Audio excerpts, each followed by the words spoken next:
চালাক মেয়েটির কথা অফিসের সহকারীরা বিশ্বাস করতে পারছিল না, কিন্তু প্রেসিডেন্টের স্ত্রী শান্তভাবে বললেন, চলো একবার যাচাই করে দেখি। তারা সবাই প্রেসিডেন্টের অফিসে গেল। দরজাটা শুধুমাত্র ফেস লক দিয়ে খোলে। চালাক মেয়েটি গিয়ে দরজা খুলতে চাইলে তার মুখ যাচাই ফেল হয়ে যায়। এটি দেখে প্রেসিডেন্টের স্ত্রী অফিসারকে নিয়ে ভিতরে ঢুকে গেল। তিনি হালকা হাসি দিয়ে বলল, এই মেয়েটা কত বোকা। কয়েকদিন পর কোম্পানির একটি প্রোগ্রাম ছিল।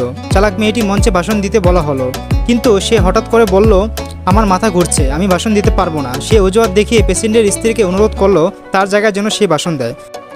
বাইরে থেকে সে খুব সহজ এবং অসহায় সাজলো, কিন্তু ভেতরে ভেতরে ভীষণ খুশি হলো, কারণ আগে থেকেই প্রেসিডেন্টের স্ত্রী ভাষণের পৃষ্ঠা সে বদলে ফেলেছিল।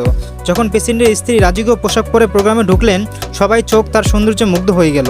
শুধু চালাক মেয়েটি মনে মনে হাসছিল এবং ভাবছিল, এবার তো ভাষণটা গন্ডগোল হবেই।